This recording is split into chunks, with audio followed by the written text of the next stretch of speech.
പരിശുദ്ധ പരമദിവ്യകാരുണ്യത്തിന് ആരാധനയും സ്തുതിയും പുകഴ്ചയും ഉണ്ടായിരിക്കട്ടെ. പരിശുദ്ധ പരമദിവ്യകാരുണ്യത്തിന് ആരാധനയും സ്തുതിയും പുകഴ്ചയും ഉണ്ടായിരിക്കട്ടെ.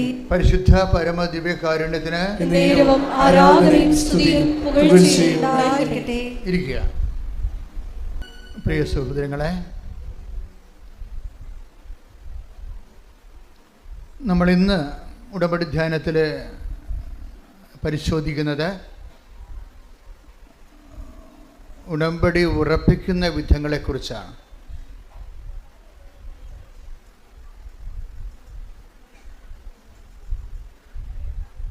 ഉടമ്പടി എവിടെയാണ് നമ്മൾ പല ആൾക്കാർക്കും ഒന്ന് പുതുക്കിയിട്ടും ഒരു ഉടമ്പടി ഉറച്ച ഒരു ലക്ഷണമില്ല. എല്ലാവർക്കും അല്ല കേട്ടോ, കുറച്ച് പേർക്ക് ഉടമ്പടി ഉറക്കണില്ല. അതെന്തുകൊണ്ടാണ് ഉടമ്പടി ഉറക്കാത്തത്? ഉടമ്പടി ഉറപ്പിക്കലെന്ന് ഇപ്പം നമ്മൾ ഈ കല്യാണം ഉറപ്പിക്കലില്ലേ, ഉടമ്പടി ഒരു കല്യാണമാണല്ലോ അല്ലേ. ദൈവമായിട്ട് നമ്മളൊരു ഭയങ്കര അമീക്കബിളായിട്ടുള്ള പേഴ്സണൽ റിലേഷനിലേക്ക് പ്രവേശിക്കുക. ഇപ്പോൾ ഇത് ബയലാറ്ററൽ എഗ്രിമെൻ്റ് ആയതുകൊണ്ട് ഉഭയകക്ഷിയാണ്, രണ്ട് കക്ഷികളുണ്ട്, ഒന്ന് നമ്മൾ ഒന്ന് ദൈവമാണ്. ഇപ്പോൾ കല്യാണം ഉറപ്പിക്കണ പോലെ തന്നെയാണ് ഉടമ്പടി ഉറപ്പിക്കലുണ്ട്. ആ ഉടമ്പടി ഉറപ്പിക്കുന്നതിൻ്റെ ഗ്രൗണ്ട് എന്താണെന്നാണ്. കർത്താവ് നമ്മൾ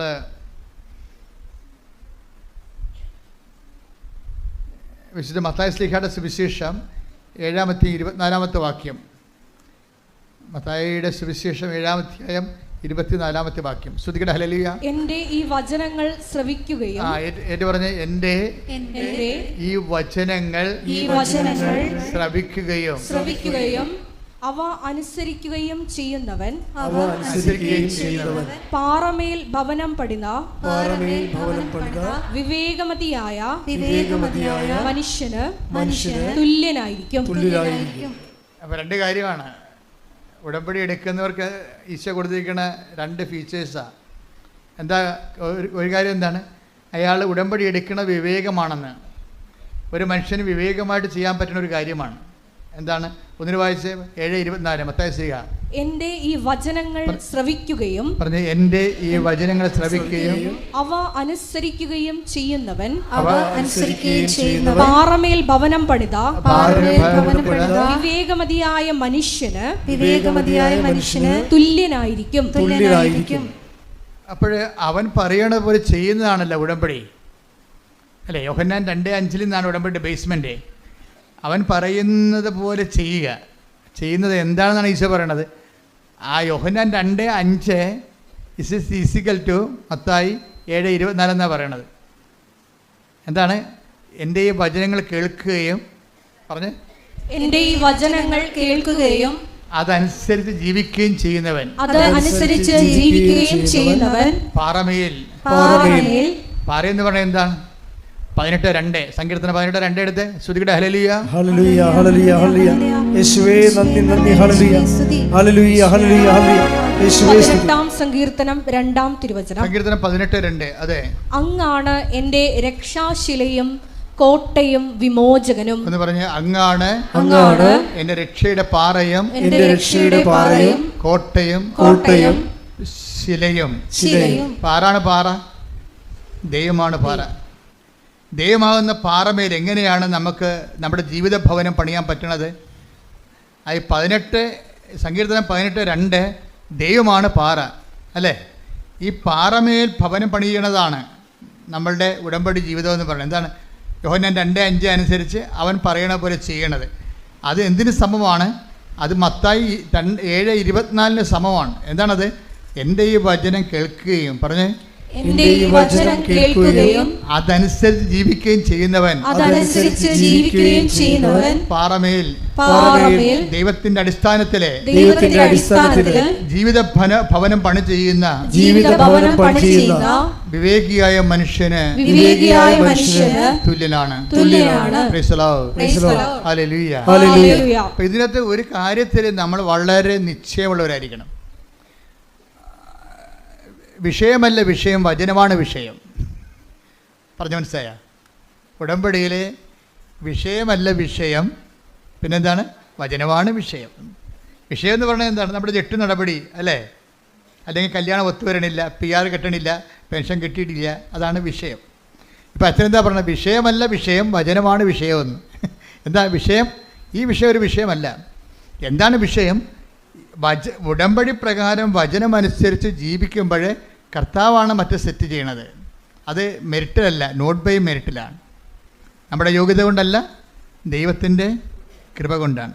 പല വിഷയങ്ങളും സത്യം എന്താണെന്ന് ചോദിച്ചു കഴിഞ്ഞാൽ, ഇപ്പം എന്താണ് സത്യം എന്ന് ചോദിക്കുന്നുണ്ട്. ആരോട് ചോദിക്കുന്നുണ്ട്? പീലാത്തോസ് ഈശോനോട് ചോദിക്കും. ഈശോ തൽക്കാലം അയാളോടത് പറയുന്നില്ല. എന്താ കാര്യം? അയാളുടെ സത്യത്തെക്കുറിച്ച് പറഞ്ഞിട്ട് കാര്യമില്ല. അതുകൊണ്ടാണ് ഈശോ മൗനം പാലിച്ചത്. ഈശോ പീലാത്തോസ് ഈശോയോട് ചോദിക്കണില്ലേ, വാട്ട് ഈസ് ട്രൂത്ത്? ഞാൻ സത്യത്തിന് സാക്ഷ്യം വഹിക്കാൻ വന്ന ആളാണെന്ന് ഈശോ പറയുമ്പോൾ പീലാത്തോസ് ഈശോയോട് എന്ത് പറയും? ചോദിക്കും, വാട്ട് ഈസ് ട്രൂത്ത്? എന്താണ് സത്യം? ഈശോ അവിടെ മിണ്ടണില്ല. പരിശുദ്ധാത്മാവ് ഈ ഭാഗം എഴുതുമ്പോൾ യോഹന്നാനെ വ്യാഖ്യാനിച്ച് കൊടുക്കും. Your word is the truth. അങ്ങയുടെ വചനമാണല്ലോ സത്യം. അപ്പോൾ വചനമാണ് സത്യം. ആ സത്യം ആരോടാ പറയണത്? ആ വചനം പാലിക്കാൻ സന്മനസ്സും തുറവിയും ഉള്ളവരോടാണ് പറയണത്. എല്ലാവരോടും പറയത്തില്ല. അതുകൊണ്ടാണ് പറയണത് പുറത്തുള്ളവർക്ക് അത് ഉപമകളിലൂടെ പറയുന്നുവെന്ന്. തനിച്ചാകുമ്പോൾ അത് വ്യാഖ്യാനിച്ച് കൊടുക്കുന്നു. Take the blood of God. സ്തുതിക്കട്ടെ. ഹല്ലേലൂയ. ഹല്ലേലൂയ, ഹല്ലേലൂയ, ഹല്ലേലൂയ. യേശുവേ നന്ദി, നന്ദി. ഹല്ലേലൂയ, ഹല്ലേലൂയ. ഹല്ലേലൂയ, ഹല്ലേലൂയ, ഹല്ലേലൂയ. യേശുവേ സ്തുതി, യേശുവേ ആരാധന, ആരാധന. യേശുവേ നന്ദി, മഹത്വം. ഹല്ലേലൂയ. മർക്കോസ് 4:11. മർക്കോസ് 4:11. അവൻ പറഞ്ഞു ദൈവരാജ്യത്തിന്റെ രഹസ്യം നിങ്ങൾക്കാണ് നൽകപ്പെട്ടിരിക്കുന്നത്. പുറത്തുള്ളവർക്കാകട്ടെ എല്ലാം ഉപമകളിലൂടെ മാത്രം. വചനം സ്വീകരിക്കുന്നവരും സ്വീകരിക്കാത്തവരും. ഇപ്പൊ പുറത്തുള്ള പീലാത്തോസ് എവിടെയുള്ള ആളായി? പുറത്തുള്ള ആളായി. അതുകൊണ്ടാണ് അയാളോട് മിണ്ടാതിരുന്നത്. ഇപ്പം നിങ്ങൾക്ക് വചനം ഉൾക്കൊള്ളാൻ തയ്യാറല്ലെങ്കിൽ ദൈവം നിങ്ങളോട് മിണ്ടത്തില്ല.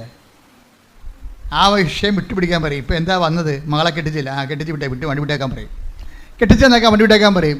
ദൈവിക കാര്യങ്ങൾ സംസാരിക്കത്തില്ല. ആ മിണ്ടിയില്ലെന്നല്ലേ? കർത്താവിൻ്റെ സ്വഭാവത്തിൻ്റെ അകത്തൊരു ഭാഗമാണ് മിണ്ടാത്തത്.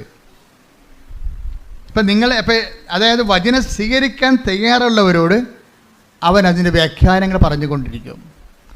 വചനമൊന്നും വേണ്ട, എനിക്ക് മകളെ കെട്ടിച്ചാൽ മതി എന്ന് പറഞ്ഞാൽ മകളെയും കെട്ടിച്ച് ചാപ്റ്റർ ക്ലോസ് ചെയ്ത് ഫയൽ ക്ലോസ് ചെയ്ത് കളയും. അതായത് അപ്പം നമ്മൾ ആരാകും? പുറത്തുള്ളവരാകും. വചനത്തിൻ്റെ മുമ്പിൽ എപ്പോഴും പുറത്തും അകത്തും ഉള്ളവരുണ്ടാകും. പുറത്തുള്ളവരോട് വചനത്തിൻ്റെ പൊരുളിനെ കുറിച്ച് മിണ്ടത്തില്ല. കാര്യം എന്താണ്? അവർ കേട്ടിട്ടും ഗ്രഹിക്കാതിരിക്കാനും മനസ്സിലാക്കാതിരിക്കാനും. Take the blood of God. സ്തുതിക്കട്ടെ. ഹല്ലേലൂയ, ഹല്ലേലൂയ, ഹല്ലേലൂയ, ഹല്ലേലൂയ. യേശുവേ നന്ദി. ഹല്ലേലൂയ, ഹല്ലേലൂയ. ഹല്ലേലൂയ, ഹല്ലേലൂയ.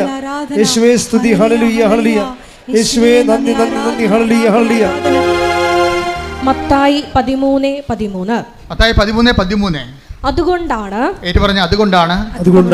ഞാൻ അവരോട് ഉപമകൾ വഴി സംസാരിക്കുന്നത്. കാരണം അവർ കണ്ടിട്ടും കാണുന്നില്ല, കേട്ടിട്ടും കേൾക്കുന്നില്ല, ഗ്രഹിക്കുന്നുമില്ല. അപ്പോൾ കേൾക്കാൻ ചെവിയുള്ളവരുണ്ട്, ചെവി ഇല്ലാത്തവരുണ്ട്. എല്ലാവർക്കും ഈ സംഭവം ഈ മൈക്ക് പോലെ ഇരിക്കുന്നുണ്ടെങ്കിലും ഇതിനകത്ത് വർക്ക് ചെയ്യത്തില്ല ചില ആൾക്കാർക്ക്. വചനപ്പൊട്ടന്മാരെന്ന് പറയും. വചനം സ്വീകരിക്കുന്നതിൽ പൊട്ടുള്ളവർ വചനപ്പൊട്ടന്മാർ. ഇയാളൊരു വചനപ്പൊട്ടനാണ്. ആരാണ്? പീലാത്തോസ്. അതുകൊണ്ടാണ് മിണ്ടിയില്ല. ഈശോ ഈ വിഷയം എപ്പോഴും നമ്മളെപ്പോഴും ശ്രദ്ധിക്കേണ്ടത്, കർത്താവുമായിട്ട് വരുമ്പോൾ കാഷ് ആൻഡ് കൈൻഡ് മാത്രം നമ്മൾ എന്നും അത് തന്നെയാണ് പറയണമെന്നുണ്ടെങ്കിൽ നമ്മൾ പുറത്തുള്ളവരാകും. പുറത്തുള്ളവർ പറയും, ഈശോ പറയും, മക്കൾക്ക് മിണ്ടാത്തത് എന്താണ് നീ എന്ന് കർത്താവിനോട്ടിരിക്കുക. അപ്പോസ്തലന്മാർ ചോദിച്ചു, why are you not talking? അപ്പോസ്തലന്മാർ ചോദിച്ചു. അവളെ പറഞ്ഞു വിടാൻ കാനങ്കാരിയില്ലേ? കാനങ്കാരിയുടെ ഒരു സെക്ഷൻ. സ്തുതിക്കട്ടെ. ഹല്ലേലൂയ, യേശുവേ നന്ദി. ഹല്ലേലൂയ, ഹല്ലേലൂയ, ഹല്ലേലൂയ, ഹല്ലേലൂയ, ഹല്ലേലൂയ. യേശുവേ സ്തുതി. ഹല്ലേലൂയ, ഹല്ലേലൂയ. 15:23. മത്തായി 15:23 എടുത്തേ. എന്നാൽ അവൻ ഒരു വാക്ക് പോലും ഉത്തരം പറഞ്ഞില്ല. മത്തായി 15:23 കണ്ടില്ലേ? എന്നാൽ പറഞ്ഞേ, അവൻ ഒരു വാക്ക് പോലും ഉത്തരം പറഞ്ഞില്ല. എന്താ സിറ്റുവേഷൻ? എന്താ? കാനങ്കാരി അല്ലെങ്കിൽ സീറോ ഫിനീഷ്യസ് എന്ന് മർക്കോസ് പറയുന്ന ഈ കക്ഷി അവർ വചനത്തിൻ്റെ പാരമ്പര്യത്തിലുള്ള ആളല്ല. അവൾക്ക് വചനം കേൾക്കേണ്ട ആവശ്യമില്ല. അവളുടെ മകൾക്ക് പിശാച് ബാധയാണ്, അതൊന്ന് ഒഴിപ്പിച്ച് കിട്ടിയാൽ മതി. കാര്യം ഒന്ന് കണ്ടാൽ മതി, വേറെ പ്രശ്നമൊന്നുമില്ല. കാര്യം കാണാൻ വേണ്ടി വേണം കരഞ്ഞ് കാല് പിടിച്ച് പുറകെ നടക്കുകയും കാനംകാരിയുടെ അവസ്ഥയാണ്. പക്ഷേ ഇവിടെ ഇവൾ വന്ന് യേശുവിനോട് പറയും, കാര്യം കാണാൻ വേണ്ടി കരഞ്ഞ് കാല് പിടിച്ച് നടക്കുന്ന പാർട്ടിയാണ്. അങ്ങനെ കുറേ ഐറ്റം ആൾക്കാരുണ്ട്. അവരായി സീറോ ഫിനിഷ സ്ത്രീയെക്കുറിച്ച് പോലും അതുപോലെ തന്നെ കാനംകാരിയെപ്പോലെയാണ് ഈശോ ബ്രാൻഡ് ചെയ്യണത്. എന്ന് പറഞ്ഞാൽ അവൻ മിണ്ടിയില്ലെന്ന് പറയും, അവൻ സംസാരിച്ചില്ല. എന്താ കാര്യം? പിലാത്തോസിനോട് അവൻ മിണ്ടിയില്ല, കാനംകാരിയോട് അവൻ മിണ്ടിയില്ല. കാര്യം എന്താണ്? അത് പുറത്തുള്ളതാണെന്ന്, കേട്ടിട്ട് കാര്യമില്ലെന്ന്, കേട്ടിട്ടും ഗ്രഹിക്കുന്നില്ല. അവർ മാനസാന്തരത്തിലേക്കും രക്ഷാനുഭവത്തിലേക്കും വരുന്നില്ല. എന്നും വയറ്റിപ്പഴപ്പ് മാത്രമേ അവരുടെ പ്രശ്നമുള്ളൂ. എന്തെങ്കിലും വയറ്റിപ്പഴപ്പ് മാത്രമേ ഉള്ളൂ. യേശുക്രിസ്തുവിന് വേണ്ട, യേശുക്രിസ്തുവിൻ്റെ അനുഗ്രഹങ്ങൾ മാത്രം മതി. അങ്ങനെ ഒരു ഐറ്റം ആൾക്കാരുണ്ട്. ക്രിസ്തുവിനെ വേണ്ട, നിത്യരക്ഷ വേണ്ട, ക്രിസ്തുവിൻ്റെ അനുഗ്രഹങ്ങൾ മാത്രം മതി. അതാണ് കാനംകാരി എന്ന് പറയുന്നത്. അവരോട് വചനത്തിൻ്റെ പൊരുൾ പറയത്തില്ല. കിട്ടിയ വാങ്ങിച്ചിട്ട് വീട്ടിൽ പോയി കൊള്ളാൻ പറയും. കിട്ടിയ വാങ്ങിച്ചിട്ട് വീട്ടിൽ പോയി നമ്മളുള്ള ബിസിനസ് അവസാനിക്കണമെന്ന് പറയും. അപ്പോൾ അപ്പോസ്തലന്മാർ ഈശോ മിണ്ടാതെ നടക്കുമ്പോൾ അപ്പോസ്തലന്മാരുടെ അടുത്ത് ഇവിടെ ചെല്ലും. ഇവിടെ ചെന്നിട്ട് പറയും, ഗുരു മിണ്ടണില്ല, എൻ്റെ വീട്ടിൽ ഭയങ്കര പ്രശ്നമാണ്, ഞാൻ ഉടമ്പടി എടുത്ത് പുതുക്കാറായി, എന്നിട്ട് ഒരു അടയാളമില്ല, ഗുരു മിണ്ടണില്ല. അതാണ് സംഭവം. മിണ്ടാത്ത സിറ്റുവേഷൻ ഉണ്ടേ. ഇപ്പം നിങ്ങൾ ഉടമ്പടി എടുത്തിട്ട് നിങ്ങളിപ്പോൾ അച്ഛനെ കാണണം എന്ന് പറഞ്ഞ എന്താ കാര്യം? എന്ന് ചിലപ്പോൾ അച്ഛനെ കണ്ടാലും നടക്കത്തില്ല. എന്താ കാര്യം? ഗുരു മിണ്ടണില്ലെങ്കിൽ പിന്നെ എന്ത് ചെയ്യാനാണ്? ഗുരുവിനറിയാം ഈ കാര്യം കണ്ടാൽ പിന്നെ ഇവളെ രാവിലെ പോലും എഴുന്നേക്കത്തില്ലെന്നറിയാം. അതാണ് പ്രശ്നം. ഗുരുവിൻ്റെ പ്രശ്നം എന്തുകൊണ്ടാണ് മിണ്ടാത്തത്? ഇവളെ കാര്യം കണ്ടു കഴിഞ്ഞാൽ പിന്നെ പ്രത്യക്ഷ പ്രാർത്ഥനയും ഇല്ല, രാവിലെ പോലും എഴുന്നേക്കത്തുമില്ല, ഈ കണ്ട യാതൊരു പരിപാടികളും ഇല്ലെന്നറിയാം. ദൈവത്തെ നിങ്ങൾ അറിയാവുന്ന കൊണ്ട് മിണ്ടാതിരിക്കുക. അപ്പോൾ എന്ത് പറ്റണം? നിങ്ങൾക്ക് സ്വീകാര്യമല്ലാത്തൊരു വിഷയമായതുകൊണ്ടാണ് ദൈവം മിണ്ടാത്തത്. അതിന് അവളെ അടുത്ത സ്റ്റെപ്പ് എടുത്ത് എന്താ സ്റ്റെപ്പ് എടുത്തിരിക്കണത്? അപ്പോസ്തലന്മാരെ കൂട്ടുപിടിച്ചു. നമ്മളിപ്പോൾ അത് തന്നെയാണ് ചെയ്തിരിക്കണത്. മാതാവിൻ്റെ അടുത്ത് അപേക്ഷ വെക്കുന്നു, എന്നിട്ടും ഉടമ്പടി ഒന്ന് പുതുക്കിയിട്ട് അതിന് മൂവ്മെൻ്റ് ഇല്ല. എന്നാൽ പിന്നെ അച്ഛനെ കണ്ടേക്കാമെന്ന് വിചാരിക്കുന്നു. അച്ഛനെ കണ്ടു. ഞാനാണെന്ന് വെച്ച് കഴിഞ്ഞാൽ അധികം സംസാരിക്കത്തില്ല. മെസ്സേജ് വല്ലതും ഉണ്ടെങ്കിൽ അപ്പം പറയും, അല്ലെന്നുണ്ടെങ്കിൽ ഈ വിഷയം സബ്ജക്റ്റ് വൈസ് മാതാവിൻ്റെ ദൃശ്യം ഏൽപ്പിച്ചിട്ട് ആ മാതാവിൻ്റെ മധ്യസ്ഥത്തിൽ ഈശോയ്ക്കും കൊടുത്തിട്ട് ജപ്തി നടപടിയുടെ ആധാരം നിങ്ങളുടെ തരും, അല്ലെങ്കിൽ മരുന്ന് ചീട്ട് നിങ്ങളുടെ തരും, അല്ലെങ്കിൽ ആളില്ലെങ്കിൽ ആളിൻ്റെ ഫോട്ടോ പ്രാർത്ഥന നിങ്ങളുടെ തരും. എന്താ കാര്യം? ഞാൻ പറയാനുള്ളത് പറഞ്ഞിട്ടുണ്ട്, കർത്താവ് ചെയ്യാനുള്ളത് ചെയ്യും. പക്ഷേ നിങ്ങളുടെ ഈ അഭ്യാസം കൊണ്ട് സംഭവം നടക്കത്തില്ല. മര്യാദയ്ക്ക് ഉടമ്പടി ജീവിക്കണമെന്ന്. ഉടമ്പടി ജീവിക്കണം. ഉടമ്പടി എന്തിനുള്ളതാണ്? ഉടമ്പടി പ്രാർത്ഥിക്കാനുള്ളതല്ല. പിന്നെന്താണ്? ഉടമ്പടി ജീവിക്കാനുള്ളതാണ്. ഈ ദിവസങ്ങളിലെ ഒരു നല്ലൊരു സാക്ഷ്യം ഉണ്ടായി. അത് അവരുടെ സാക്ഷ്യം എന്ന് പറയുന്നത് സുമറാണി ഇവിടെ താമസിക്കുകയാണ്. എവിടെയാണ്? ഹാമിൽട്ടണിലെ. നമ്മുടെ നാട്ടുകാരത്തെയാണ്, നടുവട്ടത്തുള്ളതാണ്, എറണാകുളം. സുമറാണിയുടെ പ്രശ്നം എന്താ? സുമറാണിക്ക് 7 വർഷമായിട്ട് മക്കളില്ല. അപ്പോൾ കാനഡയിൽ നല്ല ചികിത്സയുള്ള സ്ഥലത്തുള്ളതാണ്. ഇവർ നേഴ്സാണ്. ഇവരുടെ പ്രശ്നമെന്ന് പറയണത്, ഇവർ സീനിയർ നേഴ്സായത് കാരണം ഇവൾക്ക് ഇതിനെക്കുറിച്ചൊക്കെ അറിയാം. മക്കളില്ലാത്തതിൻ്റെ ഒത്തിരി കാരണങ്ങളുണ്ടാകാം. എങ്കിലും ഇവൾക്ക് വിശ്വാസമുള്ള ആളാണ്. പക്ഷേ സയൻസിലുള്ള വിശ്വാസം തൽക്കാലം നിർത്തി. കാര്യം കാരണങ്ങൾ കണ്ടുപിടിച്ച് കഴിഞ്ഞപ്പോൾ കുഞ്ഞുങ്ങളുണ്ടാകരുതെന്ന് മനസ്സിലായി. അതാണ് വിഷയം. സുമറാണിയുടെ സാക്ഷ്യം നോക്കിയാൽ മതി. കാര്യങ്ങൾ അവർ നേഴ്സാണ്, അവർക്കൊക്കെ കാരണങ്ങൾ അറിയാം. കാരണങ്ങൾ കണ്ടുപിടിച്ച് കഴിഞ്ഞപ്പോൾ 7 കൊല്ലത്തെ ചികിത്സ കഴിഞ്ഞപ്പോൾ മക്കൾ ഇനി സ്വാഭാവികമായിട്ട് ഉണ്ടാകത്തില്ലെന്ന് മനസ്സിലായപ്പോൾ എന്താ ചെയ്യണത്? അവർ ട്രീറ്റ്മെൻറ്റ് അവസാനിപ്പിച്ചു. ട്രീറ്റ്മെൻറ്റ് അവസാനിപ്പിച്ചെങ്കിലും ട്രീറ്റ്മെൻ്റ് എന്ന് പറഞ്ഞാൽ എന്താ? ഉടമ്പടി ഭാഷയിൽ മെരിറ്റാണ്, സയൻസ് അല്ലേ. സയൻസ് ഉടമ്പടി ഭാഷയിൽ എന്താണ്? മെരിറ്റ് എന്ന് പറയും.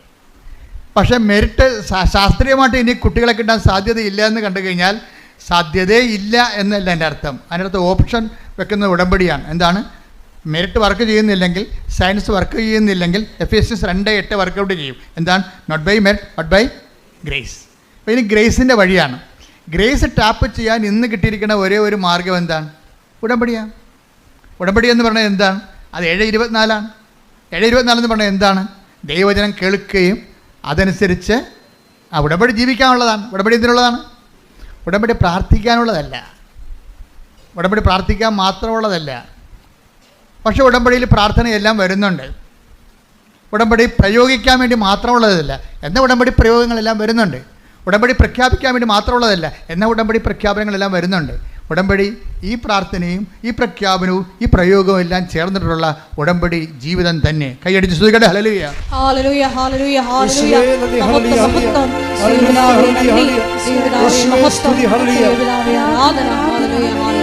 ഉടമ്പടി പ്രാർത്ഥനയിൽ അമ്മ ഉടനടി പരിഹാരമേകും. ഉടമ്പടി പ്രാർത്ഥനയിൽ അമ്മ ഉടനടി പരിഹാരമേകും. അവർ പറയുന്നത് ചെയ്തിടുകിൽ ജീവിതം ധന്യമാക്കിയിടും. ഈ മത്തായി ശ്ലീഹ 7:24 നമ്മളോട് പറയണത് എന്താണ്? ഉടമ്പടി ജീവിക്കാനുള്ളതാണെന്ന്. പിടിയിട്ടില്ലേ? പക്ഷേ ഇത് ഡയറക്റ്റായിട്ട് സുമറാണിക്ക് അറിയത്തില്ലെങ്കിലും സുമറാമിയിൽ പരിശുദ്ധാത്മാവ് നിറയുമ്പോൾ അവളിത് വെളിപ്പെടുത്തണുണ്ട്. ഹാമിൽട്ടണിൽ നിന്ന് നാട്ടിലേക്ക് വരുമ്പോൾ ആദ്യം ചെയ്യണത് എന്താണ്? ഭർത്താവും ഭാര്യയും കൂടി 7 വർഷമായിട്ട് മക്കളില്ലല്ലോ, ഭർത്താവ് കിട്ടാനുള്ള സാധ്യതയുമില്ല. അപ്പോൾ ഇതിനുള്ള സാധ്യതയെന്ന് പറയണത് അവൾക്കറിയാം, ഇത് ഉടമ്പടി എടുത്താലും ശാസ്ത്രീയമായിട്ട് നടക്കാത്ത കാര്യങ്ങൾക്ക് നീക്കുപോക്ക് ഉണ്ടാകാൻ ചിലപ്പോൾ പാടായിരിക്കും എന്ന് അവൾ മുൻകൂട്ടി അറിയുന്നുണ്ട് മനസ്സിൽ. എന്നിട്ട് ഭാര്യയും ഭർത്താവും കൂടി ഒരു തീരുമാനം എടുക്കും. എന്താണ്? നമ്മൾക്ക് ഉടമ്പടി എടുക്കാം, പക്ഷേ എന്താണ്, ഉടമ്പടിയിലൊന്നും അമ്മ കുഞ്ഞിനെ തന്നില്ലെന്ന് വിചാരിച്ചുകൊണ്ട് ഉടമ്പടിയിൽ നമ്മൾ അതിൻ്റെ ഓർത്ത് നമ്മൾ സങ്കടപ്പെടുകയോ വിഷമിക്കുകയോ ചെയ്യത്തില്ലെന്ന് ദൈവത്തോട് പറയാം. അവർ തമ്മിലൊരു ധാരണ എത്തുകയാണ്. കാര്യം ഉടമ്പടി എടുത്താലും നടക്കാൻ സാധ്യതയില്ലെന്നുള്ളത് അവരുടെ ശാസ്ത്രീയ ബോധം അവളെ പഠിപ്പിക്കുന്നുണ്ട്. അതുകൊണ്ട് ഇവിടെ ഇറങ്ങിയപ്പോൾ ഭർത്താവും ഭാര്യയും കൂടി ഒരു എഗ്രിമെൻ്റിൽ എത്തുകയാണ്. ഉടമ്പടി എടുത്താലും നടന്നില്ലെങ്കിലും അതിൻ്റെ പേരിൽ ഉടമ്പടിയെയോ ദൈവത്തെയോ നമുക്ക് കുറ്റം പറയണ്ട. മനസ്സിലായില്ലേ? ഒരു ധാരണ, ഒരു കോംപ്രമൈസിങ് ആണത്. അവളുടെ വിശ്വാസം കൊണ്ടെടുക്കണ കോംപ്രമൈസാണ്. എന്നിട്ട് പറയുന്നത് എന്താണ്? നമുക്ക് ഉടമ്പടി കുഞ്ഞിനെ തന്നാലും ഇല്ലെങ്കിലും ഉടമ്പടി നമുക്ക് ജീവിക്കാം. എന്ത് രസം കേൾക്കാൻ. ആൾക്കാരൊക്കെ ഇങ്ങനെ ഉടമ്പടിയുടെ പുതിയ വേർഷൻസ് സാക്ഷ്യജീവിതം കാണുമ്പോഴേ ദൈവം ഇങ്ങനെ ഇറങ്ങി നിന്ന് ദൈവം ഇങ്ങനെ പണ്ട് ബൈബിളിൽ ഇറക്കി കൊടുത്ത പോലെ ഉടമ്പടി ഇറക്കി തന്നതിൻ്റെ സത്യമായ ഒരു വചനാനുഭവമാണ്. കാര്യം സുമറാണി എന്താ പറയണത് ഭർത്താവിനോട്? അവർ തമ്മിൽ നല്ല കൂട്ടാണ്. പക്ഷേ അവരെന്താ പറയണത്? ഉടമ്പടി നമുക്ക് മക്കളെ കിട്ടിയില്ലെങ്കിലും നമുക്ക് ഉടമ്പടി എടുത്ത് ഉടമ്പടിയിൽ ജീവിക്കാമെന്നാണ് പറയണത്. ഉടമ്പടി എന്തിനുള്ളതാണ്? ഏതെങ്കിലും കാര്യം കാണാൻ വേണ്ടിയുള്ളതല്ല, ഉടമ്പടി ജീവിക്കാനുള്ളതാണ്, ദൈവവുമായിട്ട് ജീവിക്കാനുള്ളതാണ്. കൈയടിക്കട്ടെ.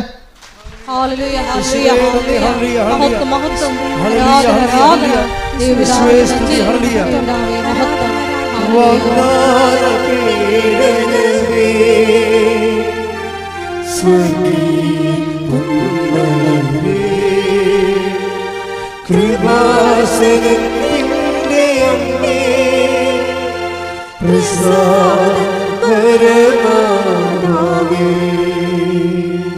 ഇപ്പോൾ ഉടമ്പടി ജീവിക്കാനുള്ളതാണെന്നുള്ള ആന്തരികമായ ബോധ്യത്തിലാണ് സുമറാണിയും ഹസ്ബൻഡും കൂടി ഉടമ്പടി എടുക്കുന്നത്. പക്ഷെ അങ്ങനെ ഉടമ്പടി എടുത്ത് അവർ ഉടമ്പടി ജീവിക്കാൻ തുടങ്ങിയപ്പോൾ അമ്മയ്ക്ക് മനസ്സിലായില്ലേ ഇത് സത്യമായ വിഷയമാണ് ചെയ്യാൻ പോണമെന്ന്. അതാണ് സത്യമാണെന്ന് കണ്ടു കഴിഞ്ഞാൽ ശാസ്ത്രത്തേക്കാൾ വലുതല്ലേ ദൈവം.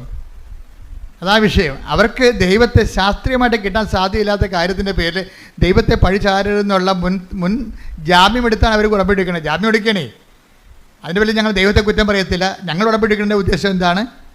ഉടമ്പടിയിൽ ജീവിക്കാൻ വേണ്ടിയാണ്. അപ്പോൾ ഉടമ്പടിയിൽ അവർ ജീവിക്കുകയും അവൻ പറയണ പോലെ ചെയ്തുകൊണ്ട് ഉടമ്പടിയുടെ എല്ലാ വാഗ്ദാനങ്ങളും എല്ലാ നിബന്ധനകളും നിറവേറ്റിക്കൊണ്ട് അവർ ഉടമ്പടി ജീവിക്കാൻ. പക്ഷേ 1 മാസം വരെ ജീവിച്ചുള്ളൂ. അപ്പോൾ തന്നെ അവൾ പ്രഗ്നൻ്റായി.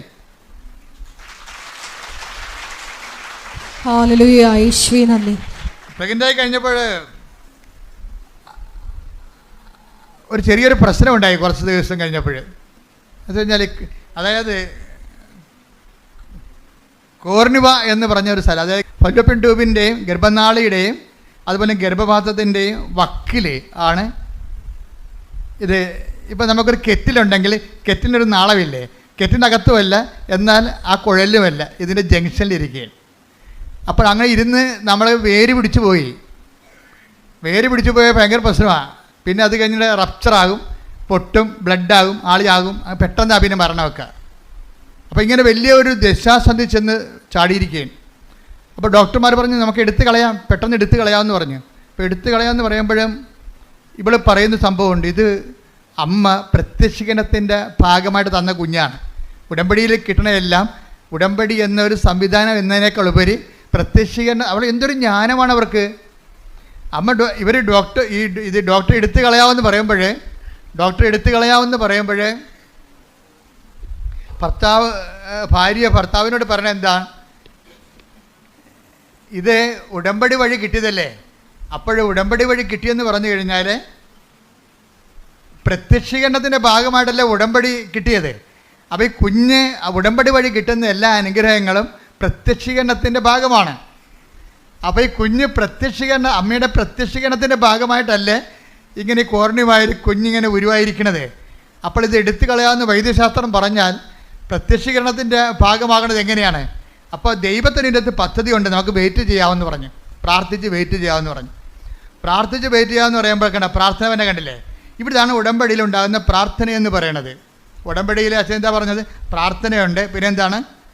പ്രഖ്യാപനമുണ്ട്, പിന്നെ എന്താണ്? പ്രയോഗമുണ്ട്. അപ്പം പ്രാർത്ഥന വന്നിട്ട് ഇവരെന്നാ ചെയ്യുമെന്നറിയാമോ? ഒരാഴ്ച പ്രാർത്ഥിക്കും.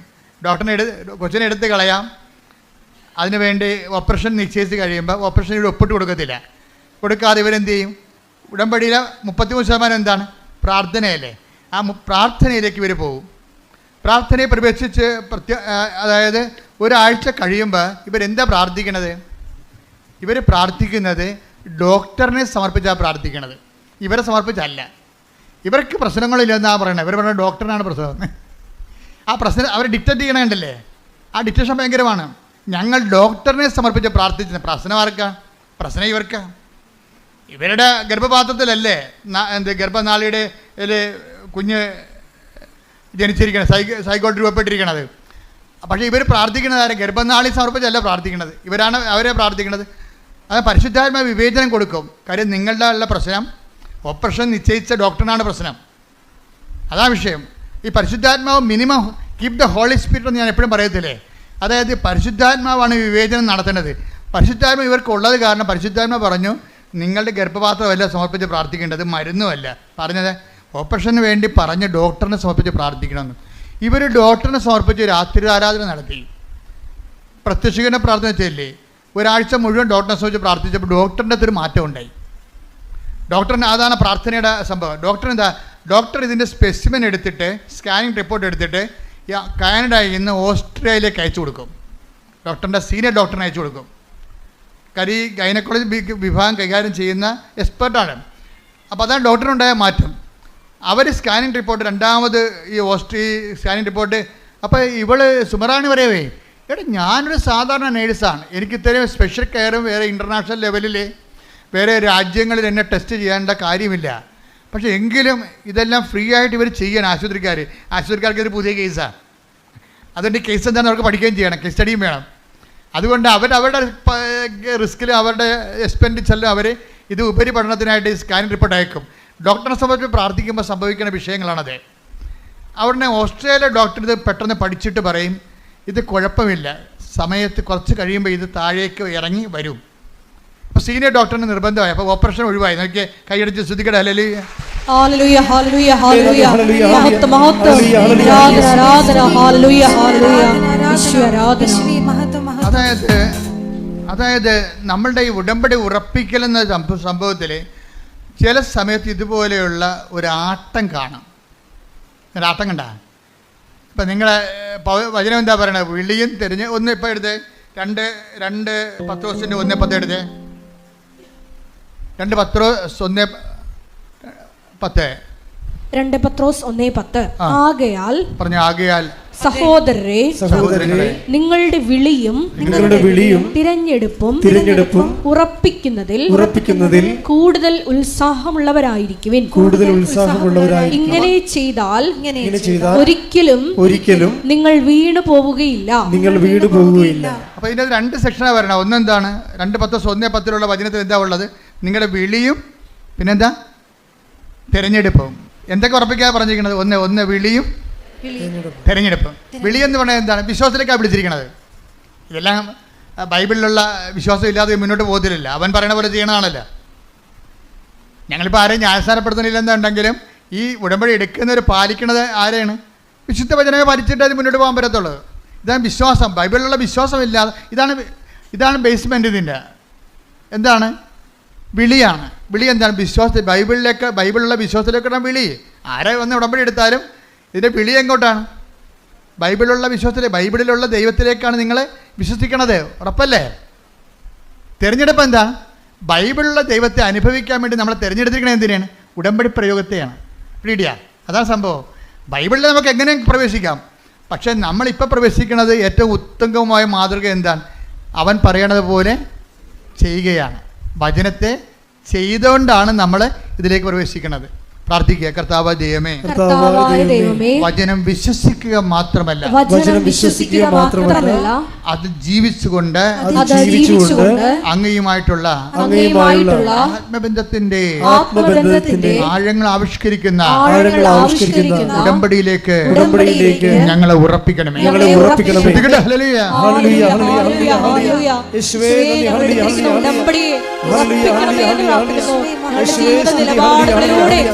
വീണ്ടും വീണ്ടും രാജ്യത്തിലേക്ക് ചേർക്കണമേ എന്ന് പ്രാർത്ഥിക്കുന്നു.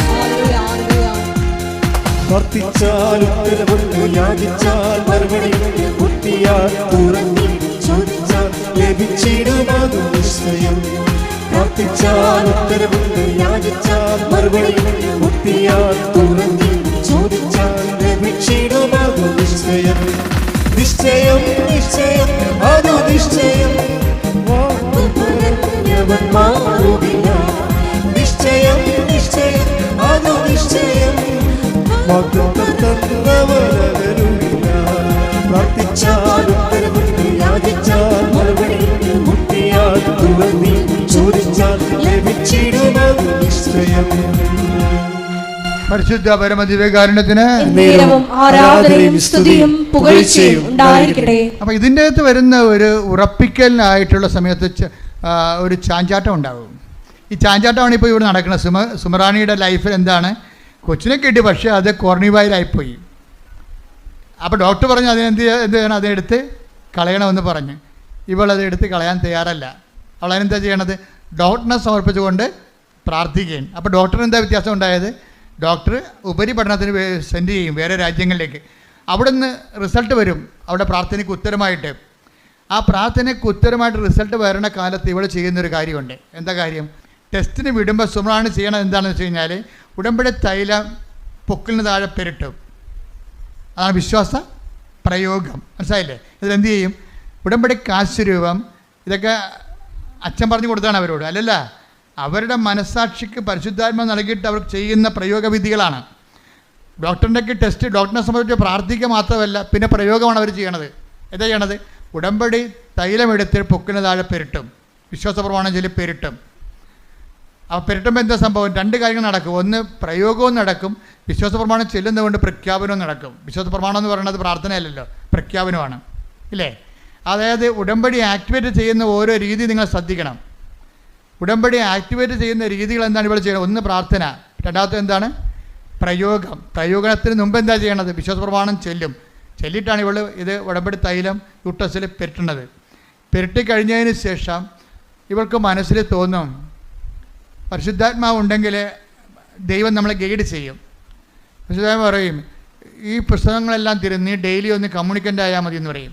നീ ഡെയിലി കമ്മ്യൂണിക്കൻ്റ് ആകണമെങ്കിൽ കുറച്ചുകൂടി പവർ കിട്ടുമെന്ന് പറയും. എന്നുവെച്ചാൽ ദിവസം നീ കുർബാന സ്വീകരിക്കണമെന്ന് പറയും. അപ്പോൾ ദിവസം കുർബാന സ്വീകരിക്കണമെന്ന് പറയും.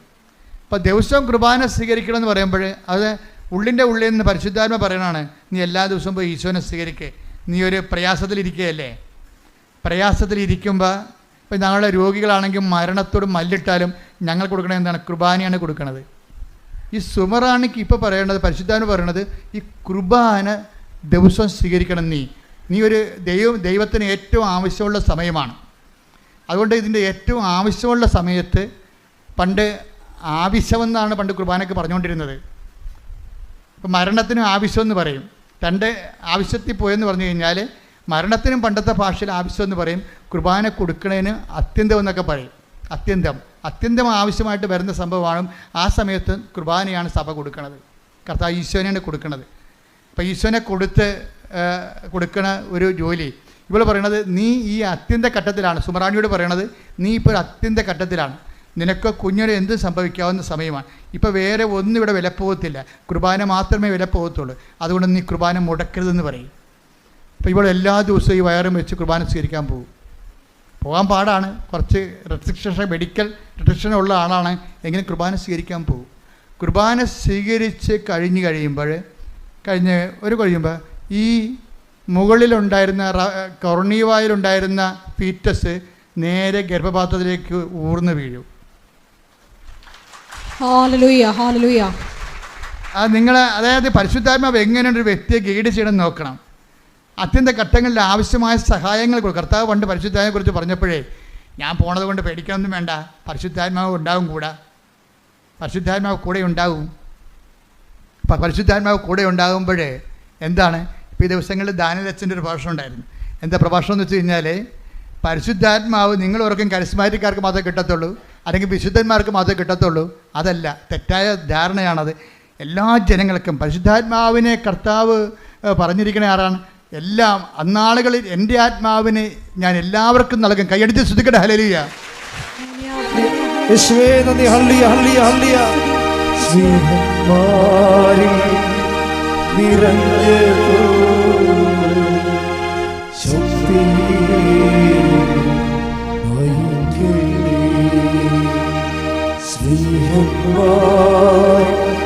നിറഞ്ഞു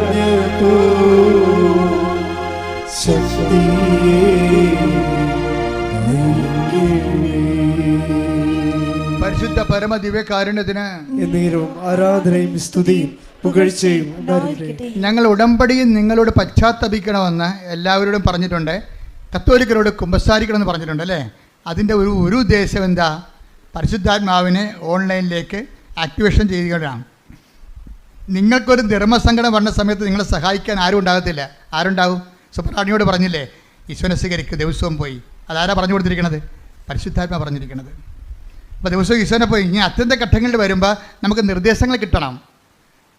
ഇപ്പം അവർ മരിച്ചു, ഇവർ മരിച്ചു, എന്നെ നോക്കാനും ആരുമില്ല, ഞാൻ കഷ്ടപ്പാടാണ്, ഞാൻ ഒത്തിരി പേരെ സഹായിച്ചു, എനിക്കൊരു ആവശ്യം വന്നപ്പോൾ സഹായിക്കാൻ ഒരു പട്ടിയുമില്ല, ഇങ്ങനെയൊക്കെ പല്ലുചക്കാത്ത വർത്തമാനം പറഞ്ഞിട്ടൊരു കാര്യമില്ല. നിങ്ങൾക്ക് ദൈവത്തിന് ഒപ്പിച്ച് ജീവിക്കാത്തവൻ ഇങ്ങനെയുള്ള പിച്ചും പേയും മരണം വരെ പറഞ്ഞുകൊണ്ടേ വരും. ഓർത്തേക്കുക, നീ ഒരിക്കൽ ക്രിസ്തുവിനെ സ്വീകരിച്ച പിന്നെ നീ ക്രിസ്തുവിനെ മാത്രം മതി. കാര്യം എന്താണ്? അവൻ എന്തിനും മതിയായവനും എന്തിനും പോകുന്നവനുമാണ്. ശ്രുതിയുടെ ഹല്ലേലൂയ ഹല്ലേലൂയ ഹല്ലേലൂയ. യേശുവേ നന്ദി. ഹല്ലേലൂയ ഹല്ലേലൂയ ഹല്ലേലൂയ ഹല്ലേലൂയ ഹല്ലേലൂയ. യേശുവേ സ്തുതി. ഹല്ലേലൂയ. എനിക്കായി കരുതുന്നവൻ, ഭാരങ്ങൾ വഹിക്കുന്നവൻ, എനിക്കായി കരുതുന്നവൻ, ഭാരങ്ങൾ വഹിക്കുന്നവൻ, എന്നെ കൈവിടാത്തവൻ, യേശുവൻ കൂടെയുണ്ട്. എന്നെ കൈവിടാത്തവൻ, യേശുവൻ കൂടെയുണ്ട്. പരീക്ഷ എന്നെ ദൈവം അനുവദിച്ച പരിഹാരം എനിക്കായി കരുതിയിട്ടുണ്ട്. പരീക്ഷ എന്നെ ദൈവം അനുവദിച്ച പരിഹാരം എനിക്കായി കരുതിയിട്ടുണ്ട്. എന്തിനെന്ന് ചോദിക്കില്ല ഞാൻ, എന്റെ നന്മയ്ക്കായി അറിയുന്നു ഞാൻ. എന്തിനെന്ന് ചോദിക്കില്ല ഞാൻ, എന്റെ നന്മയ്ക്കായി അറിയുന്നു ഞാൻ. പരിശുദ്ധ പരമ ദിവ്യകാരുണ്യത്തിന് ആരാധനയും സ്തുതിയും പുകഴ്ചയും ഉണ്ടായിരിക്കട്ടെ. അപ്പോൾ ഈ സുമയുടെ ഒരു നിലപാടെന്ന് പറയാൻ എന്താണ്? സുമറാണിയുടെ ഒരു നിലപാട് ഉടമ്പടി ജീവിതമല്ലേ. അവളെന്താ പറഞ്ഞത് ഭർത്താവിനോട്? നമുക്ക് കർത്താവ് കുഞ്ഞിനെ തന്നില്ലെങ്കിലും നമ്മൾ ഉടമ്പടി എടുക്കണത് എന്തിനാണ്? ഉടമ്പടിയിൽ ജീവിക്കാനാണ്. എന്താ കാര്യം? അവൾ ആ വചനത്തിൽ വേരൂന്നി വളരാൻ, അതാണ് ഉടമ്പടിയുടെ ലക്ഷ്യമെന്ന് അവൾ ഗ്രഹിച്ചിരിക്കുന്നത്. അതുകൊണ്ട് തനിക്കൊരു അനുഗ്രഹം കിട്ടിയില്ലെന്നവൻ്റെ പേരിൽ ദൈവത്തെ പ്രതിസ്ഥാനത്ത് നിർത്താൻ അവൾ തയ്യാറല്ല. ഒരു ആധ്യാത്മിക ജീവിതത്തിനെ അവൾ വിശ്വാസം കൊണ്ട് ജാമ്യത്തിലെടുക്കുകയാണ്. കൈയടിക്കട്ടെ. Hallelujah hallelujah. മഹത്വം മഹത്വം. യേശുവേ ഹല്ലേലൂയ ഹല്ലേലൂയ. വിശ്വാസത്തിനാൽ നീതിമാൻ ജീവിക്കും, വിശ്വാസിയെ പതരാതെ, വിശ്വാസിയെ പതരാതെ. വിശ്വാസത്തിനാൽ നീതിമാൻ ജീവിക്കും, വിശ്വാസിയെ പതരാതെ, വിശ്വാസിയെ പതരാതെ, വിശ്വാസിയെ പതരാതെ, വിശ്വാസിയെ പതരാതെ, വിശ്വാസിയെ പതരാതെ, വിശ്വാസിയെ പതരാതെ.